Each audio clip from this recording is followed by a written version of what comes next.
পাকিস্তান তেহরিক-ই-ইনসাফের প্রতিষ্ঠাতা ও কারাবন্দী সাবেক প্রধানমন্ত্রী ইমরান খানের সঙ্গে দেখা করতে দেয়া হচ্ছে না বলে অভিযোগ করেছে তার দল।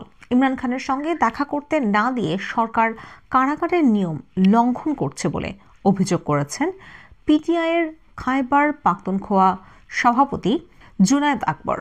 সাক্ষাতের অনুমতি চেয়ে ইসলামাবাদ হাইকোর্টে একটি পিটিশনও দাখিল করেছেন তিনি।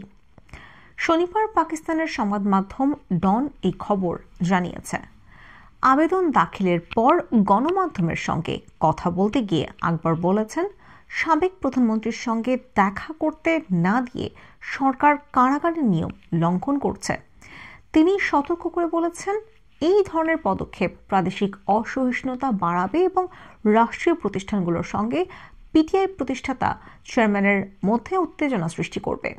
এ বিষয়ে পিটিআইয়ের সিনিয়র নেতারা প্রধান বিচারপতির কাছে বিষয়টি উত্থাপন করবেন এবং দলের প্রতিষ্ঠাতার প্রতি অন্যায্য আচরণের বিষয়টি তুলে ধরবেন বলেও জানান আকবর। এদিকে শুক্রবার পাঞ্জাব সরকার জানিয়েছে, ইমরান খানের সঙ্গে সাক্ষাতের ওপর কোনো বিধিনিষেধ আরোপ করা হয়নি। পাঞ্জাবের তথ্যমন্ত্রী আজমা বোখারি এক বিবৃতিতে বলেছেন, পিটিআই প্রতিষ্ঠাতার পরিবার, আইনি দল এবং দলীয় নেতারা নিয়মিতভাবে তার সঙ্গে দেখা করে যাচ্ছেন। তিনি পিটিআইয়ের দাবির সমালোচনা করে বলেছেন, তারা কারাগারকে একটি বিনোদন পার্কের মতো ব্যবহার করে। তাদের ধারণা যে কেউ যে কোনো সময় অবাধ প্রবেশাধিকার পেতে পারে।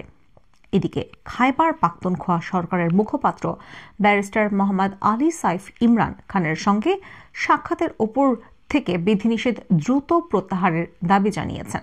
তিনি বলেছেন, এই নিষেধাজ্ঞার উদ্দেশ্য হল ইমরান খানকে চাপে ফেলে কোনো চুক্তি করানো, কারণ পিটিআই বারবার বলেছে যে ইমরান খান কারাগার থেকে মুক্তির জন্য কোনো চুক্তি করবেন না।